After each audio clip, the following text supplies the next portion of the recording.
नमस्कार दोस्तों। हम लोग मध्यकालीन भारत से शुरू कर रहे हैं, है ना। प्राचीन भारत को ख़त्म कर दिए थे, तो मध्यकालीन भारत से शुरू करते हैं। ये हम लोग बिहार के परिप्रेक्ष्य में नहीं, बल्कि भारत के परिप्रेक्ष्य में चलेंगे लेकर के, है ना।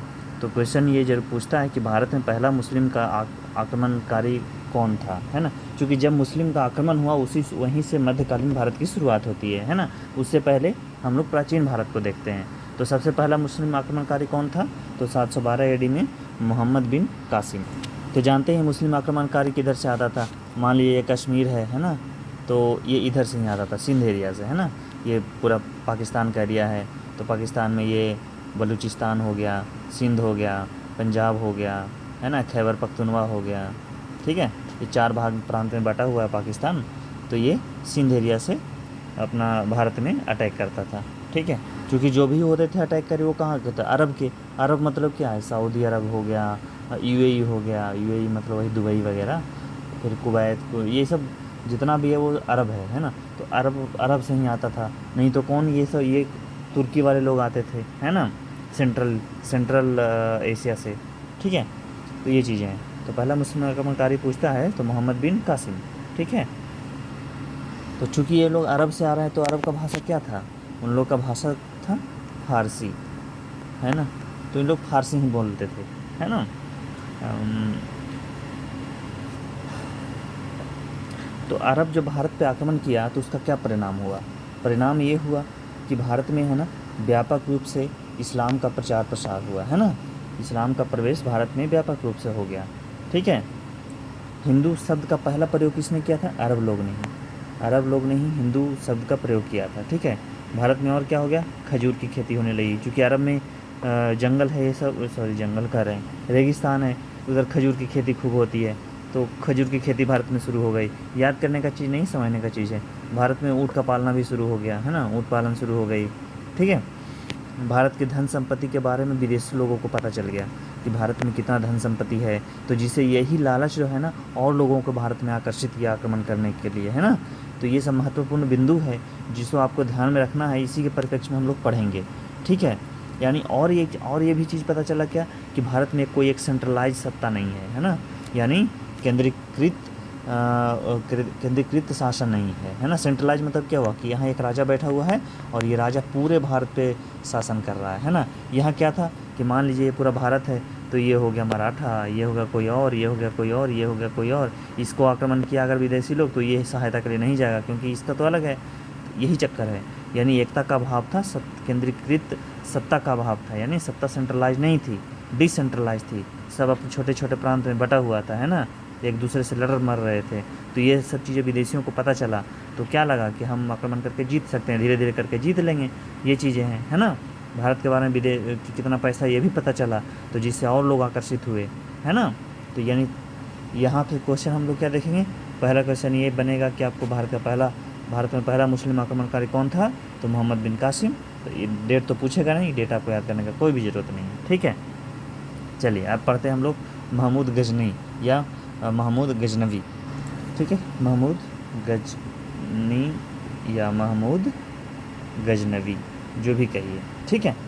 ये कब आक्रमण करता है? सोचिए, वो 712 एडी था, ये 998 एडी में आक्रमण करता है ना। लगभग 1000 एडी, यानी अभी से लगभग 1000 साल पहले, ठीक है। तो ये क्या है? भारत में आक्रमण करता है और यहाँ का राजा बन जाता है, ठीक है। ये भारत में कितने बार आक्रमण किया है? ये भारत में 17 बार आक्रमण किया है ना। तो इसका आक्रमण करने का उद्देश्य क्या था? उद्देश्य था धन का लूटपाट करना, है ना। धन का लूटपाट करना, और क्या उद्देश्य रहेगा इसको, है ना। लोग उधर गरीबी से मर रहे हैं, अरब लोग, विदेशी लोग मर रहे हैं, तभी तो भारत को सोने की चिड़िया कहा जाता था। भारत के पास बहुत धन संपदा थी, जिसको लूटने के लिए लोग आते थे और लूट कर जाते थे, ताकि उन लोगों को खाना मिले। चोरी डकैती, है ना। अब भारत को ही दोष देते हैं, ठीक है। तो इनकी उद्देश्य था कि हम धन का लूटपाट करेंगे, ठीक है, और हम चले जाएंगे। यहाँ हम राजा नहीं बनेंगे, ठीक है। यहाँ हम शासन नहीं करेंगे, शासन हम यहाँ नहीं करेंगे, हम अपने देश लौट जाएंगे। लेकिन जब यहाँ आया, लोगों का मानसिकता को देखा, तो ये शासन करने लगा। सॉरी, शासन कहाँ करने लगा, ये तो निकल ही जाता है मोहम्मद गजनवी, ठीक है। इसके दरबार में कौन था? तो इसके दरबार में था फिरदौसी, फिर अलबरूनी, ठीक है। तो अलबरूनी था ये जो पुराण पुराण भारत हिंदू हिंदू धर्म का जो पुस्तक है पुराण, तो पुराण का अध्ययन करने वाला पहला मुस्लिम था अलबरूनी। ठीक है। और क्या है, ये चांदी का सिक्का चलाया था। इस समय चांदी का सिक्का चलता था, क्योंकि सोना तो इतना महंगा हो गया था, कैसे चलाएगा, है ना। तो चांदी का सिक्का चलता था जिस पर एक तरफ अरबी और एक तरफ संस्कृत लिखा रहता था, संस्कृत में लिखा रहता था, है ना। याद मत करिएगा ये सब चीज़ें, कितना याद करेगा आदमी। ये इसका एक मेन चीज़ है कि आक्रमण किया था ना सोमनाथ पे, मोहम्मद गजनी सोमनाथ, जो भारत के जो ज्योतिर्लिंग है ना, 12 ज्योतिर्लिंग, भगवान महाशंकर, भोले शंकर, शिव जी का ज्योतिर्लिंग, वो सबसे पहला ज्योतिर्लिंग सोमनाथ ही है, और इसी पे आक्रमण किया था, है ना।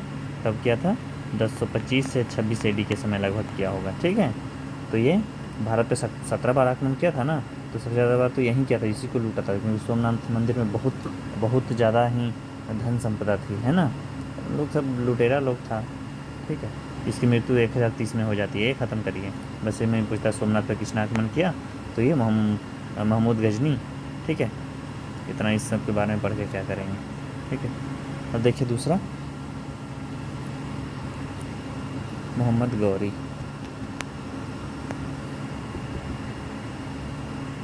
ठीक है, सीधे याद रखिए मोहम्मद गौरी। ठीक है। गौरी के बारे में देखिए, ये पहला आक्रमण, ये दूसरा यानी मोहम्मद गौरी, ये कहाँ से आक्रमण किया, उसी से वेस्ट साइड से तो आक्रमण करता है, यानी गुजरात, है ना, गुजरात से। ठीक है। गुजरात साइड से आक्रमण किया। ये वहाँ का राजा थे मूल राज द्वितीय या भीम प्रथम कहिए। ठीक है। ये याद नहीं करने का है, इतना याद करने का चीज़ नहीं है। तो ये हार जाता है ना, मूल राज द्वितीय थे गुजरात साइड में राजा। ठीक है। तो जब गौरी इनसे लड़ता है मूल राज द्वितीय से, तो गौरी हार जाता है और फिर ये बाहर लौट जाता है। ठीक है। फिर ये दूसरी बार आक्रमण करता है। फिर कब आक्रमण किया, 1191 में, 1191, मतलब ये पहला आक्रमण जो था 1178 में ही किया था ये। ठीक है। पहला आक्रमण लौट गया था, तो अब सोच रहा था अरे यार बड़ा मजबूत आदमी है ये। ठीक है। तो जब 1191 में आक्रमण करता है, तो उस समय उसी को बोलते हैं तराइन का प्रथम युद्ध, तराइन का प्रथम युद्ध। ठीक है। ये किससे किसके बीच हुआ, पृथ्वीराज चौहान और मोहम्मद गौरी। ठीक है। पृथ्वीराज चौहान वर्सेस गौरी। तो गौरी क्या होगा, हार जाएगा, पहला युद्ध हार जाता है। तब दूसरी बार फिर आक्रमण करता है 1192 में, मतलब अगले साल ही। ठीक है। अगले साल ही याद करता है। तो ये हुआ तराइन का द्वितीय युद्ध। ठीक है। इसमें क्या होता है, पृथ्वीराज चौहान और मोहम्मद गौरी के बीच होता है, तो मोहम्मद गौरी इसमें जीत जाता है। और तभी ना पृथ्वीराज चौहान मूवी बना है ना, तो पृथ्वीराज चौहान को बांध कर ले जाता है अफ़गानिस्तान, और वहीं उनका दफन, आज भी उनका चीज़ें वहीं है ना। तो यानी यहीं से प्रॉपर मुस्लिम युग का शुरुआत हुआ, भारत में मुस्लिम सत्ता का युग का शुरुआत हुआ। ठीक है। ये सब क्या था, आया गया और राम था। तो ये मोहम्मद गौरी जो है ना, ये यहीं से भारत में मुस्लिम सत्ता का युद्ध, मतलब मुस्लिम सत्ता का भारत में शुरुआत हुई। चूँकि जो पृथ्वीराज चौहान थे, जयचंद राजा थे, इनकी बेटी संयोगिता, है ना, संयोगिता को उठा कर ले गए थे, मतलब उठा कर क्या, मतलब दोनों प्रेम में थे, है ना, तो दोनों प्रेम विवाह किए थे। तो जयचंद इसीलिए तो चौहान से खफा था, पृथ्वीराज चौहान से, तो ये उनकी सहायता नहीं किया। लेकिन देखिए जब ये, और ये किसकी सहायता किए थे, गौरी का, इनडायरेक्ट वे में सपोर्ट किया था गौरी का। अब देखिए क्या करेंगे, 1192 में जीते ना जी, 1192 में तराइन का युद्ध जीत गए गौरी। ठीक है। भारत में आ गए ये। अब देखिए 1102 साल में बाद इसको जयचंद के साथ चंदावर का युद्ध लड़ेंगे, चंदावर का, अब इनको मार देगा, है ना, या इसी को बोलते हैं कन्नौज का युद्ध। चंदावर का युद्ध बोलिए, कन्नौज का युद्ध, यानी कन्नौज से ही तो ये थे ना जयचंद, इसीलिए कन्नौज का युद्ध कहिए, चंदावर का युद्ध। इसमें जयचंद वर्सेस मोहम्मद गौरी, है ना। तो गौरी इसमें जीत जाएगा, जयचंद को हरा कर देगा। ठीक है। ये चीज़ें हैं। ठीक है। और ये जब गौरी चला जाएगा भारत से, तो ये अपना एक गुलाम, इसका गुलाम था, गौरी का गुलाम कौन था, कुतुबुद्दीन ऐबक, ये गौरी का, मोहम्मद गौरी का गुलाम था। ठीक है। इसको भारत में छोड़ के जाता है। ठीक है। ये भारत में छोड़ के जाता है इनको कमांडर बना करके। जैसे भारत में जीत गया ना जी, तो ये शासन कौन करेगा, तो शासन करने के लिए इसको छोड़ देता है ये कुतुबुद्दीन ऐबक को कि आप करिए मेरे बिहाफ पे, गौरी के बिहाफ पे, इसको कमांडर बना कर छोड़ देता है। और जब मोहम्मद गौरी मरता है, मोहम्मद गौरी मर जाता है, तो उसके बाद ये अपना शासन स्थापित कर देता है, गुलाम वंश शुरू कर देता है, क्योंकि गुलाम था इसलिए गुलाम वंश शुरू कर देता है। ठीक है, 1206 में तो मृत्यु हो ही जाती है गौरी का, 1206 में। ठीक है, तो उसके बाद ये कुतुबुद्दीन ऐबक अपना गुलाम वंश से शुरुआत कर देता है। ठीक है, तो ये मतलब भारत में जो है दिल्ली पे जो शासन होगा, ठीक है, मुस्लिम का शुरुआत हो गया। कब से शासन होगा ये हम इस चीज़ कैसे देखें, 1206 से लेके 1526 तक। 1526 के बाद तो मुगल आ जाएगा, तो 1206 के लेके 1526 तक कौन कौन वंश शासन करेंगे। पहले तो ये गुलाम वंश आ गया, ठीक है, उसके बाद आ जाएगा खिलजी वंश, ठीक है, उसके बाद आ जाएगा तुगलक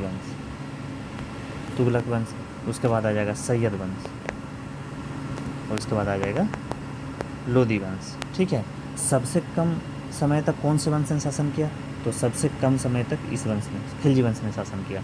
और सबसे ज़्यादा किसने वंश ने शासन किया, तो तुगलक, सबसे ज़्यादा ये शासन किया 94 वर्ष तक तुगलक। ठीक है, सबसे कम खिलजी, सबसे ज़्यादा तुगलक वंश ने शासन किया। ठीक है, इसको आप ट्रिक से भी याद कर सकते हैं, गुल खिला तुमसे लोदी। ठीक है, गुल मतलब गुलाम, खिला मतलब खिलजी, तुमसे मतलब तुगलक, से मतलब सैयद, लोदी। ठीक है, ऐसा क्रम में याद करने के लिए।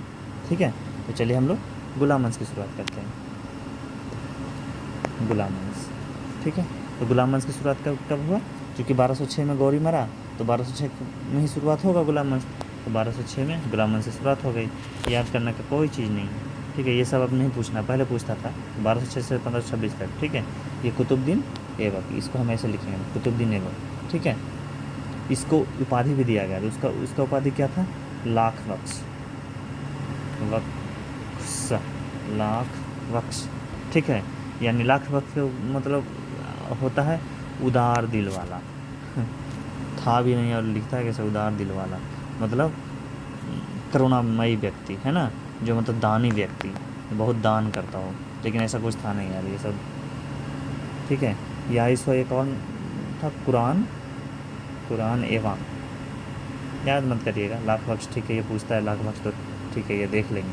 ठीक है, तो कुतुबुद्दीन ऐबक अपनी राजधानी कहाँ बनाता है, तो लाहौर। अभी दिल्ली राजधानी नहीं है, लाहौर है ना। और इसका कार्य क्या था, ये बनाता है 2.5 दिन का झोपड़ा, 2.5 दिन का झोपड़ा, देखिए इसका काम है। ठीक है, 2.5 दिन का झोपड़ा क्यों बोलते हैं, क्योंकि अरे ये मस्जिद है, एक्चुअली ये 2.5 दिन का झोपड़ा ना मस्जिद है। ठीक है, कहाँ है, अजमेर में, और ये बनाने में 2.5 दिन लगा था, इसलिए इसको 2.5 दिन का झोपड़ा बोलते हैं। ठीक है, ये अजमेर में। ठीक है, और क्या बनाया, दिल्ली में एक मस्जिद बनाया था कुतुबुल इस्लाम, ये नहीं पूछा। कुतुब मीनार बनाने की शुरुआत इसने किया। ठीक है, ये पूछा,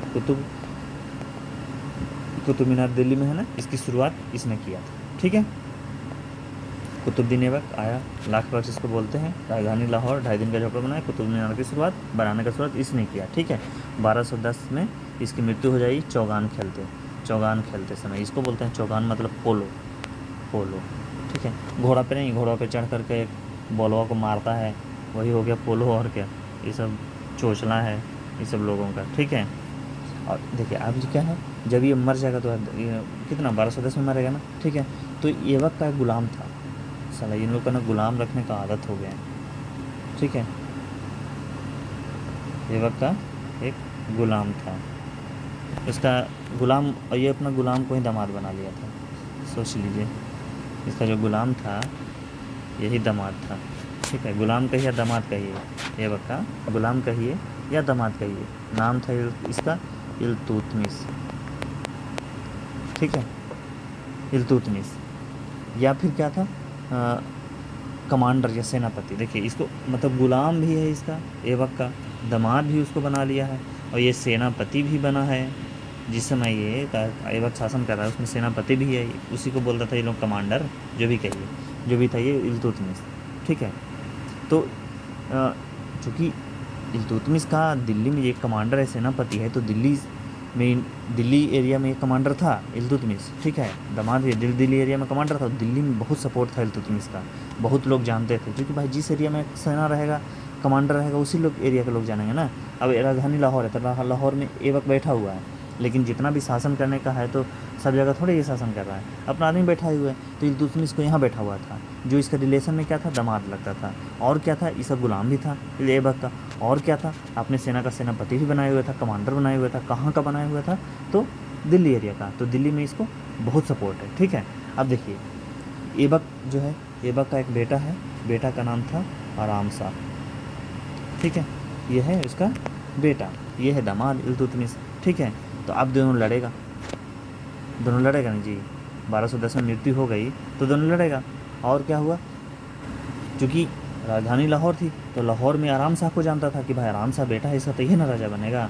तो लाहौर में इसको जानता था, ठीक है, और दिल्ली में इसको जानता था, ठीक है। शक्तिशाली ज़्यादा इल्तुतमिश था, ठीक है, सेनापति था। अब क्या किया, ये इल्तुतमिश आराम शाह को हरा करके खुद राजा बना। अब यहाँ से कौन हुआ, मतलब देख रहे हैं गुलाम में गुलामी शासक बन रहा है। ऐबक भी किसी का गुलाम था, ये शासक बना। इसका ऐबक का गुलाम इल्तुतमिश शासक बना। तो यहाँ आएगा इल्तुतमिश, ठीक है, इल्तुतमिश। ये कब है, 1210 में बना जी, तो 1210 से 1236 तक रहा, ठीक है। ये देखिए, ये इल्तुतमिश जो है कुतुब मीनार को पूरा कराया। कुतुब मीनार शुरू कौन करवाया था, कुतुबुद्दीन ऐबक। कुतुब मीनार को पूरा कौन करवाया, ये करवाया, ठीक है। अब देखिए इल्तुतमिश चूँकि लड़ करके ना हुआ है जी, किसी से राजा बना है, ये तो गुलाम था। ये अपने जीवन काल में 3 युद्ध लड़ा, ठीक है। एक तो अपने विद्रोहियों से लड़ा, चूँकि विद्रोह करेगा ना भाई, लाहौर में जो इसका हेलो विद्रोह करेगा ना, लाहौर भी तो इसी के एरिया में है, तब विद्रोह तो करेगा उधर के लोग, यार क्या यार, उसको बेटा को मार कर तुम बन गया है ना। तो लाहौर वाले भी विद्रोह करें, तो विद्रोहियों से लड़ना है। दूसरा मंगोल लोग भी इधर आक्रमण कर रहे हैं। मंगोल कौन था, मंगोलिया, चीन और रसिया के बीच में जो सैंडविच है ना, वो मंगोलिया है। तो मंगोल के जो आक्रमणकारी है उधर से, उनसे भी रक्षा करना है इल्तुतमिश को। मतलब जो इनके साथ चुनौतियाँ हैं वो हम बता रहे हैं। क्या ये राजा बना तो क्या क्या चुनौतियाँ हैं। तो चुनौतियाँ तो पहला ये है कि अपने विद्रोहियों से लड़े, मतलब जो अंदर में चल रहा है शासन में कि इसको हटा देने गया, पर उससे लड़ें। दूसरा था कि मंगोल आक्रमण करा साला, उसको से लड़ें, ठीक है। और तीसरा है कि अपने राजगद्दी को भी सुदृढ़ बनाएं, है ना। राजगद्दी को सुदृढ़ बनाएंगे तभी तो शासन कर पाएंगे, नहीं तो उसको टेंशन रहेगा, अरे यार हम रह पाएंगे राजा कि नहीं रह पाएंगे, कहीं कोई हमको हम कहीं जाएँ इधर उधर और पता चला हमारा शासन ही चला गया, ठीक है, डर रहता है ना आदमी। अब इतना डिटेल तो है नहीं कि भाई अंदर में किससे लड़ रहा था, है ना। अब ये बताने की कोई ज़रूरत है नहीं, ठीक है। अब देखिए मंगोल में तो कौन था, चंगेज़ खां से लड़ रहा था, क्योंकि मंगोल लोग आक्रमण करता था ना, तो चंगेज़ खां से इनको किया गया था, लड़ा गया था, ठीक है। अब देखिए इनका कार्य क्या है, कार्य ये है कि पहले ये कुतुब मीनार को पूरा करवाए, ठीक है, पहला कार्य, ठीक है। और क्या है, चलिए कुतुब मीनार के बारे में एक ही जगह बता देते हैं। जैसे ये कुतुब मीनार है, ठीक है, तो कुतुब मीनार को बनाना किसने शुरू किया, कुतुबुद्दीन ऐबक, ठीक है। पूरा किसने करवाया, इल्तुतमिश, ठीक है। एक टूट फूट जाता है ना जी ज़्यादा दिन पर, तो मरम्मत किसने करवाया, फिरोज़ शाह तुगलक, ठीक है, इसने मरम्मत करवाया था। बस यही कुतुब मीनार से यही 3 चीज़ है, इससे ज़्यादा कुछ नहीं है, ठीक है। और क्या, आप देखिए इल्तुतमिश क्या था, चूँकि इसका दिल्ली में पकड़ था, तो ये राजधानी लाहौर से कहाँ लेके आएगा, दिल्ली। लाहौर कहाँ रहेगा जी, इसको दिल्ली में पकड़ा, दिल्ली में लेके आ जाएगा। यानी दिल्ली का पहला शासक कौन बना, तो इल्तुतमिश बना, कहा जा सकता है ना, क्योंकि कुतुबुद्दीन ऐबक तो दिल्ली में बैठा ही नहीं था, ठीक है। और इल्तुतमिश को क्या कहेगा, गुलामों का गुलाम, है ना। ये तो गुलामों का गुलाम हुआ कि नहीं। अब देखिए गुलाम इसका राजा था, कुतुबुद्दीन ऐबक गुलाम था ना, तो गुलाम का ये भी गुलाम था, ये राजा बना था, तो इसलिए इसको गुलामों का गुलाम भी कह सकते हैं। दिल्ली में शासन भी लाया, ठीक है। कुतुब मीनार को ये पूरा करवाया, मंगोलों से लड़ा, चंगेज़ खां से, ठीक है। और कुछ नहीं काम हुआ, यही 4 पॉइंट इसके लिए बनता है, ठीक है। और क्या है, और नहीं, और जो पॉइंट बनता है और एक जगह लिख लेते हैं ना, ठीक है। और क्या है, एकता व्यवस्था इसने शुरुआत किया, एकता व्यवस्था, इल्तुतमिश से नाम आता है ना, एकता व्यवस्था की शुरुआत किया इसने। मतलब इसको शुरुआत नहीं कह सकते हैं, शुरुआत तो यही एकता व्यवस्था पहले से ही था, इसको ऑर्गेनाइज्ड वे में किया, ऑर्गेनाइज किया एकता व्यवस्था को, ठीक है, और कुछ नहीं है, ठीक है। तो इल्तुतमिश तक हम लोग ख़त्म कर दिए। नेक्स्ट लेक्चर में हम लोग चलेंगे रज़िया सुल्तान, ठीक है। इस लेक्चर को यहीं पे समाप्त करते हैं, धन्यवाद।